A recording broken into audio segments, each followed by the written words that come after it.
Raffaele Padrone, segretario generale dell'UGL Sicurezza Friuli Venezia Giulia. Bullismo e prostituzione, qual è il suo punto di vista? Ma il punto di vista della Polizia di Stato, insomma, per il mio punto di vista lasciamolo perdere. Il problema del bullismo... a nome. Ma io, guardi, allora, come Polizia di Stato le rispondo subito. Prima ho sentito qualcuno parlava di fenomeno culturale. Sai che fenomeno culturale parlare di bullismo? Cioè, io direi che questo è un grave problema. Il problema invece che riguarda il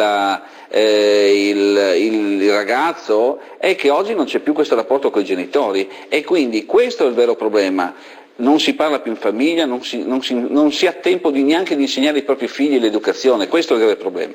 Quello che è per la Polizia di Stato nel bullismo qual è? Le procedure di intervento. Se lei si ricorda, direttore, telespettatori si ricordano quando ci fu l'anno scorso l'intervento per quel ragazzino strappato alla madre, insomma. Ci furono dei colleghi messi sotto inchiesta per come avevano portato via il ragazzino. Queste sono le vere problematiche, non sappiamo neanche come poter intervenire quando si arriva a ciò. Ecco, quindi quando si arriva a portare via un figlio a una famiglia.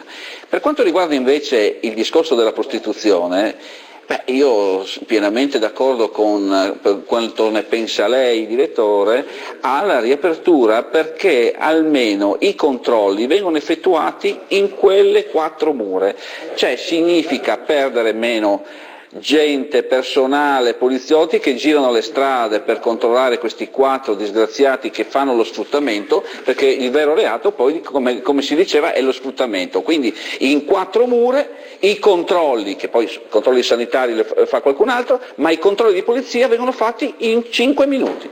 Questo è il vero, cioè questa è la riapertura delle case chiuse.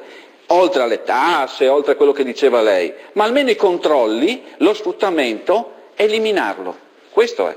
Grazie Raffaele Padrone, segretario generale dell'UGL Sicurezza Friuli Venezia Giulia.